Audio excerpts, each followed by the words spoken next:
हम फिर से शुरू करेंगे तटस्थता वक्र विश्लेषण। हमारा नया चैप्टर है indifference curve analysis. Indifference curve analysis पहली बार 1881 के अंदर इंग्लिश इकोनॉमिस्ट प्रोफेसर एजवर्थ ने दिया था। इस कंसेप्ट को 1906 के अंदर पैरेटो ने इसे एक्सप्लेन किया, 1913 में डब्ल्यू जॉनसन ने किया, 1915 में सर्स्की ने किया, हिक्स और एलन ने 1934 के अंदर मूल्य सिद्धांत पर पुनर्विचार नामक बुक के अंदर इसको एक्सप्लेन किया। वैल्यू एंड कैपिटल, मूल्य और पूंजी में हिक्स ने इसको एक्सप्लेन किया।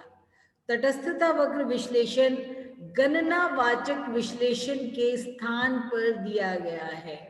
गणनावाचक विश्लेषण जो हमने पिछले चैप्टर में किया, कार्डिनल थियरी ऑफ एनालिसिस, विश्लेषण का गणनावाचक सिद्धांत। गणनावाचक विश्लेषण में हम उपयोगिता को, हम संतुष्टि को माप सकते हैं। हम बता सकते हैं कि किसी वस्तु से हमें कितनी उपयोगिता, कितनी संतुष्टि प्राप्त होती है। लेकिन इन अर्थशास्त्रियों ने गणनावाचक विश्लेषण की क्रिटिसिज्म की, आलोचना की, और उसके स्थान पर उन्होंने कहा कि उपयोगिता को मापा नहीं जा सकता, संतुष्टि को संख्या में अभिव्यक्त नहीं किया जा सकता। We can't measure satisfaction cardinally, 1 2 3 4 12 14 16 18 इनके रूप में उपयोगिता को नहीं मापा जा सकता। इसकी जगह पर फिर उन्होंने नया सिद्धांत दिया जिसे हम तटस्थता वक्र विश्लेषण कहते हैं। तटस्थता वक्र विश्लेषण जिसे हम उदासीन वक्र विश्लेषण भी कहते हैं। इंडिफरेंस कर्व एनालिसिस का कंसेप्ट गणनावाचक विश्लेषण के स्थान पर आया। ये जो सिद्धांत है इंडिफरेंस कर्व एनालिसिस, ये बताता है कि उपभोक्ता की संतुष्टि का अध्ययन हम किस प्रकार से कर सकते हैं। तो first question is what is indifference curve? तटस्थता वक्र होता क्या है? तटस्थता वक्र बेसिकली उपभोक्ता की रुचि और प्राथमिकताओं की ग्राफिकल रिप्रेजेंटेशन है। तटस्थता वक्र विश्लेषण, तटस्थता वक्र दो वस्तु एक्स और वाई, एक्स और वाई वस्तु के उन विभिन्न संयोगों को दर्शाती है। तटस्थता वक्र एक्स और वाई वस्तु के उन विभिन्न संयोगों को रेखा चित्रीय तरीके से प्रदर्शित करती है जो उपभोक्ता की रुचि और प्राथमिकताओं की तस्वीर है। उसके कंज्यूमर का टेस्ट एंड प्रेफरेंसेस क्या हैं, एक्स और वाई वस्तु के संदर्भ में, दो वस्तुओं के संदर्भ में उसे दिखाती है। इस वक्र पर जितने संयोग बिंदु हैं, जितने कॉम्बिनेशंस हैं एक्स और वाई के, वो उपभोक्ता को समान संतुष्टि देते हैं या उपभोक्ता इन संयोगों के बीच तटस्थ होता है। So indifference curve is a graphic picture of consumers' taste and preferences, which yields equal satisfaction to the consumer or among which the consumer is indifferent. ये वो कॉम्बिनेशंस को दिखाता है वक्र जिसमें दो वस्तुओं के ऐसे संयोग जिनसे उपभोक्ता को समान संतुष्टि मिलती है, या हम यूं कहें उपभोक्ता उनके बीच इनडिफरेंट रहता है, उदासीन रहता है, तटस्थ रहता है। ऐसे वक्र को हम तटस्थता वक्र कहते हैं, इनडिफरेंस कर्व कहते हैं। इनडिफरेंस कर्व को हम तालिका की सहायता से भी दिखा सकते हैं। इनडिफरेंस कर्व, इनडिफरेंस शेड्यूल दो वस्तुओं के एक्स एंड वाई के विभिन्न संयोगों को दर्शाती है जिससे उपभोक्ता को समान संतुष्टि प्राप्त होती है, इक्वल सेटिस्फेक्शन प्राप्त होती है।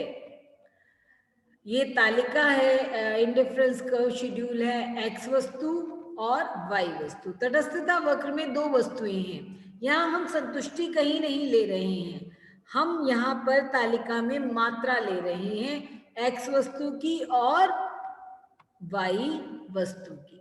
एक्स और वाई वस्तु की मात्राएं जो उपभोक्ता को समान संतुष्टि देती हैं। आप कॉम्बिनेशन देख रहे हैं तालिका में A B C D, x की 1 मात्रा और वाई की 10 मात्रा, बी कॉम्बिनेशन एक्स की 2 मात्रा और वाई की 7 मात्रा, सी कॉम्बिनेशन एक्स की 3 मात्रा और वाई की 5 मात्रा, और डी कॉम्बिनेशन एक्स की 4 मात्रा और वाई की 4 मात्रा। 4 कॉम्बिनेशंस हो गए ए बी सी डी, 2 वस्तुओं के एक्स और वाई के। 1x जमा 10y, 2x जमा 7y, 3x जमा 5y और 4x जमा 4y उपभोक्ता को समान संतुष्टि देते हैं। ये सारे कॉम्बिनेशन उपभोक्ता को समान संतुष्टि देते हैं। इसी को हम अगर रेखा चित्र पर दिखाते हैं, वक्र पर दिखाते हैं, तो ये वही 4 कॉम्बिनेशन को हमने ग्राफिकली दिखा रखा है। ओ एक्स एक्सिस पर एक्स वस्तु की मात्रा है और ओ वाई एक्सिस पर वाई वस्तु की मात्रा है। एक्स वस्तु की मात्राएं 1 2 3 4 और वाई वस्तु की 2 4 6 8 10 वाई एक्सिस पर मापी गई हैं। कॉम्बिनेशन ए दिखा रहा है कि 1 इकाई x की और 10 इकाई y की। बी दिखा रहा है 2 इकाई x की और 7 इकाई y की। सी दिखा रहा है 3 इकाई x की और 5 इकाई y की। और डी कॉम्बिनेशन दिखा रहा है 4 इकाई x की और 4 इकाई y की। ये सारे बिंदु ए बी सी डी और भी जितने बिंदु हैं तटस्थता वक्र पर, आईसी कर्व पर, वो उपभोक्ता को समान संतुष्टि देते हैं। या हम यूं कहें कि इन सारे कॉम्बिनेशन के बीच उपभोक्ता तटस्थ होता है। The consumer is indifferent. तो तटस्थता वक्र x और y वस्तु की वो ग्राफिकल रिप्रेजेंटेशन है जिससे उपभोक्ताओं को समान संतुष्टि, उपभोक्ता को, consumer gets equal satisfaction from all the combinations. AIC वक्र पर, इंडिफरेंस कर्व पर जितने संयोग दिखाए गए हैं, जितने x और y के संयोग हैं, वो सब each and every point on indifference curve gives equal satisfaction to the consumer. अब एक तटस्थता वक्र पर तो उपभोक्ता की संतुष्टि का एक स्तर है जिससे उपभोक्ता को समान संतुष्टि मिलती है, लेकिन तटस्थता मानचित्र, इंडिफरेंस मैप तटस्थता वक्रों का समूह है जो संतुष्टि के विभिन्न स्तरों को दर्शाता है। Indifference map is a group of indifference curves which shows various levels of consumer satisfaction. उपभोक्ता की संतुष्टि के विभिन्न स्तरों को दिखाता है तटस्थता मानचित्र। अब देखिए एक्स एक्सिस पर तटस्थता वक्र विश्लेषण में हम एक्स वस्तु की मात्रा और वाई वस्तु की मात्रा, 2 वस्तुओं की मात्रा लेते हैं। तो x वस्तु की मात्रा है o x एक्सिस पर और y वस्तु की मात्रा है o y एक्सिस पर। इंडिफरेंस कर्व IC, पहला इंडिफरेंस कर्व, इसके सारे बिंदु उपभोक्ता को एक समान संतुष्टि देते हैं। IC1, इसके भी सारे बिंदु उपभोक्ता को समान संतुष्टि देते, इक्वल सेटिस्फैक्शन देते हैं। IC2, उसके भी सारे बिंदु उपभोक्ता को समान संतुष्टि देते हैं। IC3, उसके भी सारे बिंदु उपभोक्ता को समान संतुष्टि देते हैं, लेकिन IC1 पर मिलने वाली संतुष्टि IC से ज्यादा है, IC2 पर मिलने वाली संतुष्टि IC1 से ज्यादा है, IC3 पर मिलने वाली संतुष्टि IC2 से ज्यादा है। जितना ऊंचा तटस्थता वक्र उतनी ही x और y की ज्यादा मात्रा की संयोग, और अगर x और y की ज्यादा मात्रा होगी तो संतुष्टि पहले से अधिक हो जाएगी। हेंस इसे हम इंडिफरेंस मैप कहते हैं। तटस्थता वक्रों के समूह को इंडिफरेंस मैप कहते हैं। और जितना ऊंचा तटस्थता वक्र उतना ही संतुष्टि का ज्यादा लेवल होता है, ज्यादा संतुष्टि शो करता है, डिपिक्ट करता है। तो तटस्थता मानचित्र तटस्थता वक्रों के समूह को कहते हैं जिनसे उपभोक्ता की संतुष्टि के विभिन्न स्तरों का पता लगता है। एक वक्र पर मिलने वाली, फॉर एग्जाम्पल IC3 पर मिलने वाली संतुष्टि समान है, IC2 के सभी बिंदुओं पर मिलने वाली संतुष्टि समान है, IC1 के बिंदुओं पर मिलने वाली संतुष्टि समान है, लेकिन IC3 की संतुष्टि सबसे ज्यादा, IC2 की उससे कम, IC1 की उससे कम और IC की उससे कम संतुष्टि है। IC से IC1 पर ज्यादा, IC1 से IC2 पर ज्यादा, IC3 पर IC2 से ज्यादा, क्योंकि IC2 की तुलना में IC3 पर X की मात्रा भी ज्यादा है और Y की मात्रा भी ज्यादा है। ऊंचा तटस्थता वक्र ज्यादा संतुष्टि को दिखाता है। हमने तालिका देखी, शेड्यूल देखा, वहां पर उससे हम एक्सप्लेन करेंगे मार्जिनल रेट ऑफ सब्स्टिट्यूशन, सीमांत प्रतिस्थापन दर। सीमांत प्रतिस्थापन दर वो दर होती है जिस पर उपभोक्ता X वस्तु की एक अतिरिक्त इकाई को प्राप्त करने के लिए Y की मात्रा छोड़ने को तैयार होता है, और जितनी मात्रा वो छोड़ने को तैयार होता है उस पर उपभोक्ता की संतुष्टि का स्तर समान रहता है।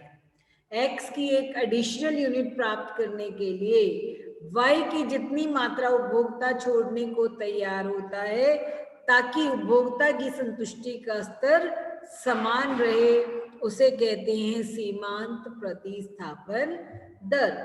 Marginal rate of substitution for X of Y is defined as the amount of Y consumer is ready to sacrifice to get one additional unit of X, though the level of satisfaction remains the same.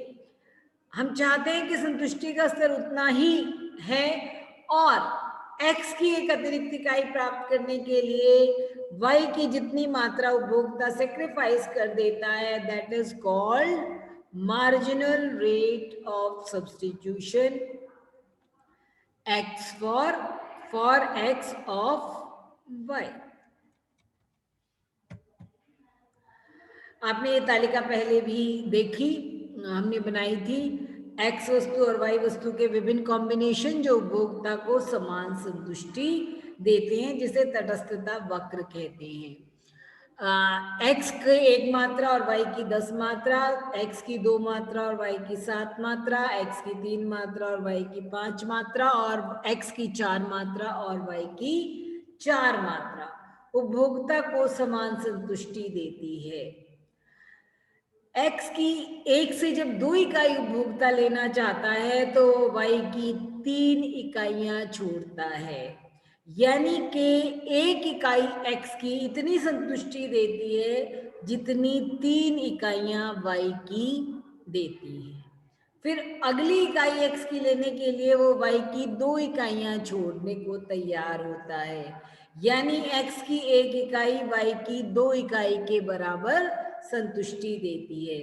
फिर वो X की एक अतिरिक्त इकाई लेने के लिए Y की एक ही इकाई छोड़ने को तैयार होता है, यानी 1 X 1 Y के बराबर ही संतुष्टि देती है।